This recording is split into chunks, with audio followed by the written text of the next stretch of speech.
출애굽기 9장 13절에서 35절까지 말씀 보겠습니다. 한 절씩 교독합니다. 여호와께서 모세에게 이르시되 아침에 일찍 일어나 바로 앞에 서서 그에게 이르기를 시브리 사람의 하나님 여호와의 말씀에 내 백성을 보내라. 그들이 나를 섬길 것이니라.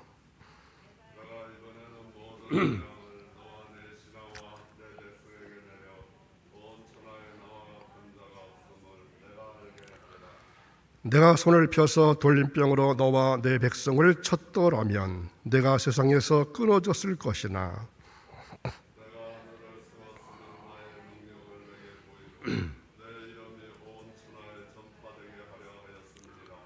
내가 여전히 내 백성 앞에 교만하여 그들을 보내지 아니하느냐.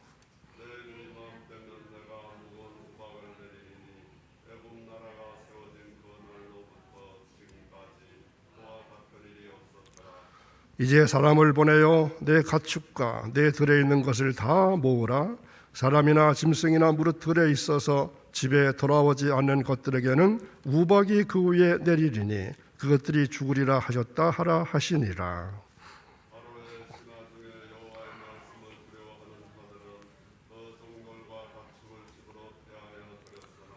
여호와의 말씀을 마음에 두지 아니하는 사람은 그의 종들과 가축을 들에 그대로 두었더라.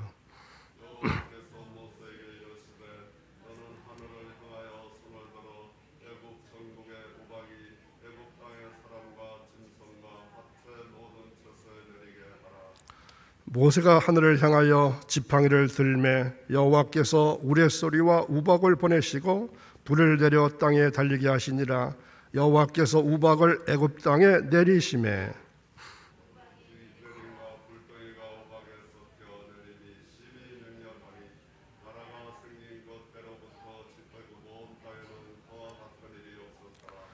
우박이 애굽 온 땅에서 사람과 짐승을 막론하고 밭에 있는 모든 것을 쳤으며 우박이 또 밭의 모든 채소를 치고 들의 모든 나무를 꺾었으되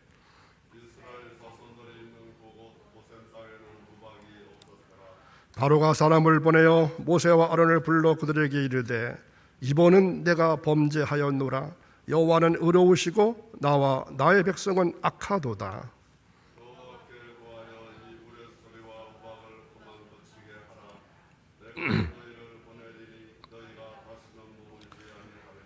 모세가 그에게 이르되 내가 성에서 나가서 곧 내 손을 여호와를 향하여 펴리니 그리하면 우레소리가 그치고 우박이 다시 있지 아니할지라. 세상에 여호와께 속한 줄을 왕이 알리이다.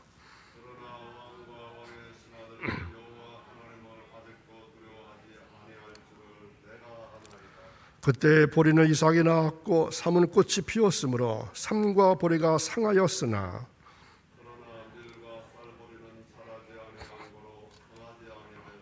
모세가 바로를 떠나 성에서 나가 여호와를 향하여 손을 펴매 우레소리와 우박이 그치고 비가 땅에 내리지 아니하니라.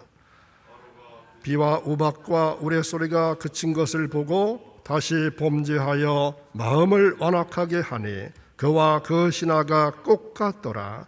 바로의 마음이 완악하여 이스라엘 자손을 내보내지 아니하였으니 여호와께서 모세에게 말씀하신과 같더라. 아멘. 몹시 추운 새벽인데도 새벽을 깨우신 사랑하신 여러분, 하나님께서는 여러분들이 어떤 일을 스스로 할 수 있도록 힘과 능력을 주시지만 그 일을 하나님께서 대신해 주시지는 않습니다. 즉 하나님께서 하실 일이 있고 또 내가 할 일이 있다는 것을 생각하셔야 합니다. 하나님께서 하나님의 부담성이 있고 또한 나의 부담성이 있다는 말입니다. 오늘 새벽에 내가 할 일은 내가 할 수 있도록 하나님 나에게 힘을 주십시오. 이러한 기도를 해볼 수 있기 바랍니다. 자, 오늘 말씀의 제목은 몇 번째 재앙이죠? 7번째 재앙인 불우박 재앙입니다. 중심 단어는 불우박 재앙의 의미가 무엇이고 또 바로의 분심이 어떤 것일까? 또 단번에 하나님께서 바로를 멸하시자는 이유가 무엇이고 하나님의 집은 어떤 곳을 말할까? 이 중심 단어를 말씀 들으시면서 생각해 보시기 바랍니다. 여러분, 신앙생활은 어디서부터 시작된다고 생각하시나요? 신앙생활은 하나님을 두려워하는 데서부터 시작됩니다. 우리가 하나님의 말씀을 들을 때 두렵고 떨리는 마음으로 순종해야 합니다. 여러분, 이런 마음이 생기시나요? 하나님 말씀을 들을 때 참 두렵고 떨린다. 그러나 미련한 인생은 어떻게 하죠? 말씀을 받고도 그 말씀을 농담으로 여긴다, 이렇게 말씀합니다. 잔소리로 여기는 겁니다. 미련한 자는 지혜와 훈계를 멸시한다고 말씀합니다. 그런데 바로 애굽의 바로는 하나님을 두려워하지 않고 있습니다. 그는 끔찍한 재앙을 받고도 점점 더 그 심령이 강팍해져만 갑니다. 이 재앙은 무려 얼마 동안이나 계속됐을까요? 9개월 동안이나 계속되었습니다. 더군다나 돌림병으로 모든 가축이 죽고 사람과 짐승에게 악성종기가 생기고 오늘 말씀처럼 애굽 전국에 불덩이가 섞인 우박이 사람과 짐승 또 땅의 채소에 떨어진다면 애굽은 사실 존재 자체가 위태롭게 되었다고 할 수 있습니다. 이러한 고통과 위기 상황에서도 바로의 완악함은 변하지 않고 있습니다. 물론 우박 재앙을 견디지 못한 바로가 모세와 아론을 불러서 자신이 범죄했다 하면서 여호와는 의로우시고 자신과 애굽 백성은 악하다는 말을 28절에서 하고는 있지만 그 또한 고통의 현실에서 벗어나기 위한 방편일 뿐 그의 본심은 그게 아닌 것입니다. 때문에 우박이 사라지자 또다시 마음을 완악하게 하면서 이스라엘 백성을 내보내질 않고 있습니다. 계속되는 6번의 재앙에도 불구하고 애굽 왕 바로가 이스라엘을 보내주지 않는 이유가 무엇입니까? 바로 왕은 한 나라의 왕으로서 어쩌면 자기가 해야 할 도리를 하고 있는 겁니다. 만일 자기 나라에서 이스라엘의 노동력이 갑자기 빠져나갈 경우에 애굽 전반에 걸쳐 있는 막대한 태역이 있을 것임이 분명하고 또 이스라엘의 요구를 그대로 들어줄 경우에 노예에게 무릎을 꿇은 무능한 왕으로 전락할 경우 우려가 있기 때문에 그는 자신의 소신을 굽히지 않고 있는 것입니다. 그러나 계속되는 재앙으로 인해서 애굽의 정치와 경제와 사회, 종교 전체의 기반이 흔들리고 있는데 이 7번째 재앙인 우박과 불덩이와 우레 재앙 앞에서는 더 이상 버티기가 어려웠습니다. 하늘에서 우박과 함께 불덩이가 떨어진다고 한번 생각해 보십시오. 애굽 역사상 듣도 보지도 못한 전무후무한 큰 재앙이었고 이로 말미암아 사람과 짐승은 물론하거니와 밭의 모든 채소와 들의 모든 나무가 꺾어지는 지경입니다. 그야말로 고센 땅 이외의 지역이 초토화되고 그러한 지경에 이르자 그는 백기를 들었습니다. 아니, 백기를 들은 척했을 것입니다.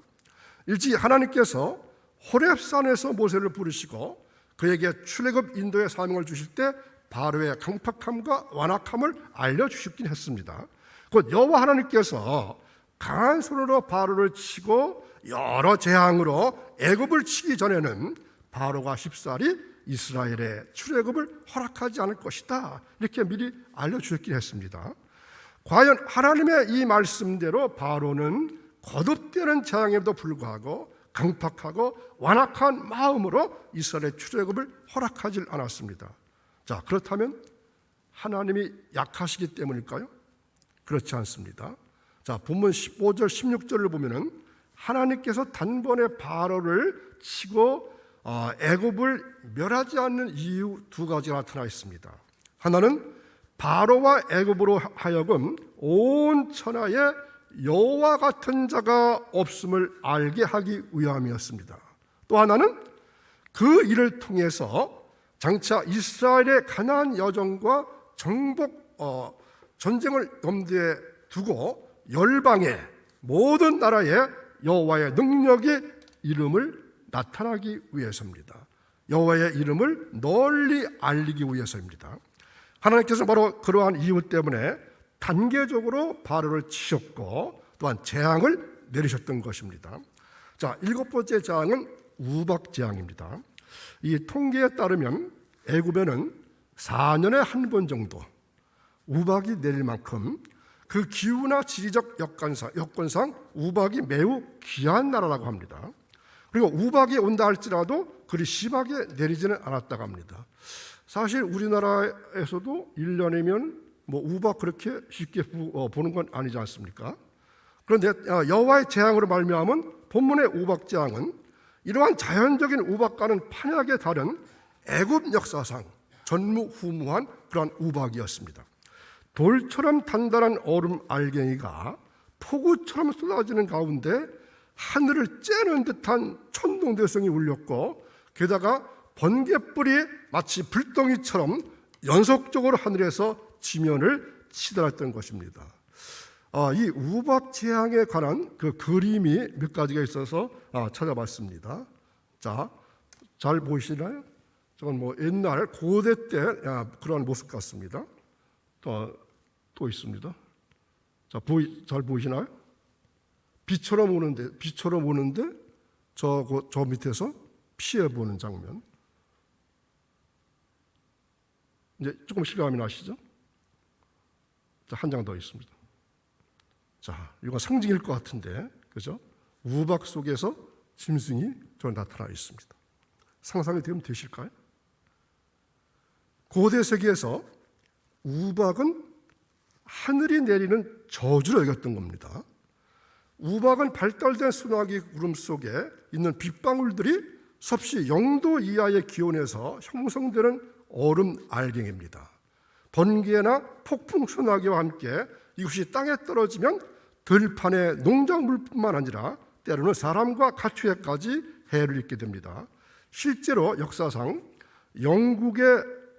영국에서는 하나의 크기가 283g이나 되는 그러한 우박이 떨어진 적이 있었다고 합니다. 한 근이 600g이니까 반근 정도 되는 그러한 우박입니다. 또 큰 우박이 떨어진 적이 있었는데 이 네브라스카라고 하는 것에는 675g이나 되는 우박이 떨어진 적이 있다고 합니다. 자, 이러한 실제적인 그러한 상황과 또 하나님의 말씀에 나오는 성경에 나오는 우박 재앙을 살펴보면서 이러한 우박과 더불어 불덩이같이 섞여서 애굽 땅에 맹렬하게 떨어져서 이 무시무시한 사건을 여러분 어떻게 보십니까? 이 우박 재앙은 이스라엘의 출애굽을 거부하는 애굽 왕 바로와 그 백성에 대한 하나님의 진노로서 애굽의 역사 이래 전무후무한 이변이었습니다. 또한 고대인들은 뇌성을 신의 소리로 알았다고 합니다. 따라서 7번째 재앙은 참으로 바로와 애굽 사람의 심령을 관통하고 그 뼈를 떨리게 만든 무시무시한 재앙이었습니다. 우리가 애굽에서 살다 보니까 애굽의 폭력과 완력을 써먹고 살고 있으면서도 그렇게 살고 있는지를 모르고 지금까지 왔습니다. 또 바로의 완력과 폭력과 배신을 당하고 있으면서도 지금까지 속고 속아서 살고 있습니다. 바로는 감언 이슬로 우리를 속이고 용서할 수도 없는 자격도 없는 그가 용서해 주는 것으로 만족하게 살고 있습니다. 하나님이 바로에게 재앙을 내리신다는 것은 바로 바로의 성품과 같은 이스라엘 백성인 나를 어떻게 하시고 고치시고 바로에게 교훈적으로 재앙을 내리신 것입니다. 하나님은 바로를 택해서 우리를 교훈하시고 교육시키시고 훈련시키시고 가르치시며 내가 바로적 요소와 애굽전 요소를 다 씻어버리고 또 뽑아버리고 끊어버리고 가난해서 살 수 있는 실력자로 만드시려고 하는 것입니다. 하나님께서 애굽에서 내리신 풀우박은 계시적으로 보면은 하나님의 수호권, 보호권 안에 하나님 안에 이스라엘을 하나님의 축복권과 보호권 안으로 들어와 살도록 교훈해 주신 것입니다. 자, 하나님께서는 들에 나가 있는 모든 생물, 즉 사람이나 짐승어가를 막론하고 다 집으로 피하도록 명하셨습니다.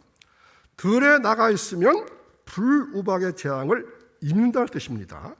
이스라엘 백성이 출애굽해서 광야에서 40년 생활하면서 애굽에서 10가지 재앙을 통하여 자신을 바로 세우고 바로 깨닫고 실력을 키워놓은 자만이 광야에서 살아남게 되어 있습니다. 자, 실력을 키워놓지 않은 사람은 모두 다 죽습니다.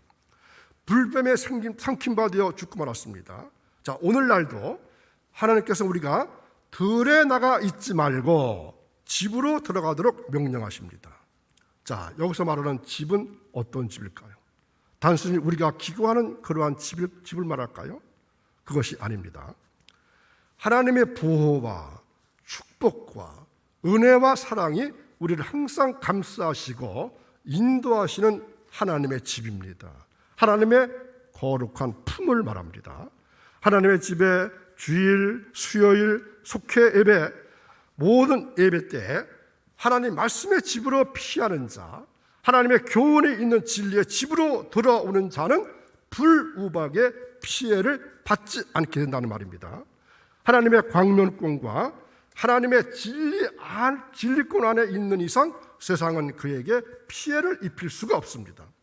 하나님께서 명령하신 대로 하나님께서 이스라엘 백성은 순복해서 불우박 재앙의 피해를 입지 않았습니다.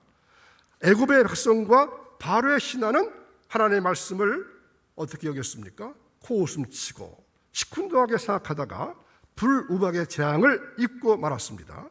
죽고 다치고 깨지고 혼쭐이 나고 말았던 것입니다.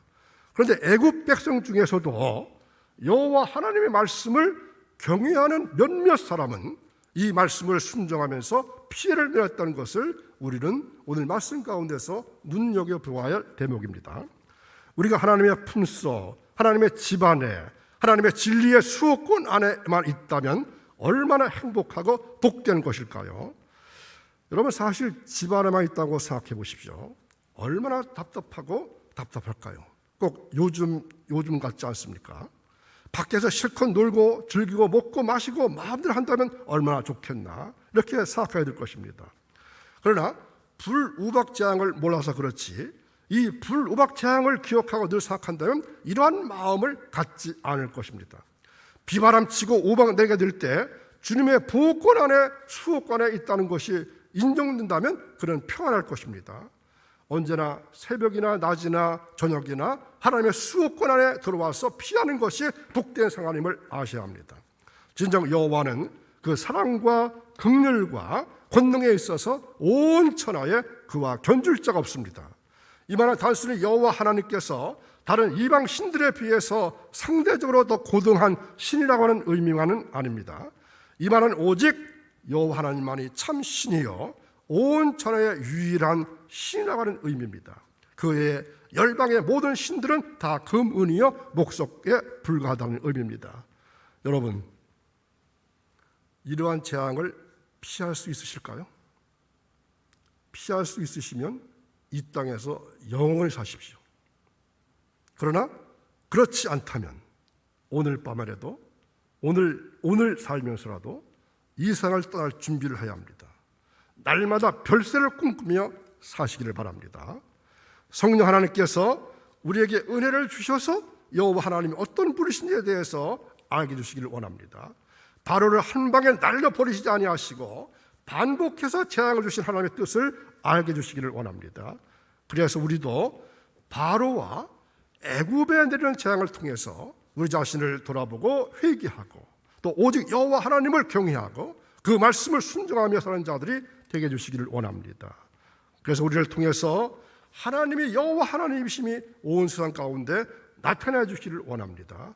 그러므로 우리 성도들은 우박장을 통해서 분명히 드러났는데 여호와 하나님의 그 뜨거운 사랑과 그 무한한 긍휼 그리고 그 놀라운 권능을 깊이 깨닫는 가운데 온 천하에 나와 같은 자가 없다 하는 그 말에 아멘, 아멘 하는 마음가짐으로 세상의 헛된 것들을 결코 쫓지 말고 오직 여호와 하나님 그분만을 나의 마음 중심에 모시고 믿음과 순종으로 살아가는 복된 여러분들 되시기를 주님의 이름 간절히 축원합니다. 기도하겠습니다. 거룩하신 하나님 아버지, 7번째 재앙을 맞이하고야 하나님 말씀을 듣지 않은 자신의 범죄를 고백했지만 진정한 회개를 하지 않았던 완악한 바로 왕과 그의 신하들의 모습에서 오늘을 살아가는 우리의 치부가 드러난 것 같아서 매우 부끄럽습니다. 하나님, 언제나 우리를 향하신 하나님의 사랑과 은혜를 잊지 않도록 도와주옵소서. 주님의 은혜가 아니면 1분 1초도 바로 서지 못하는 나약한 우리임을 고백합니다. 우리의 눈을 들어서 은혜를 베풀어 주시는 주님만을 바라보면서 주님 말씀에 순종하며 살아가는 복된 주님의 자녀가 될 수 있기를 소망합니다. 죄에서 우리를 구원해 주신 예수님의 이름으로 간절히 기도하옵나이다. 아멘.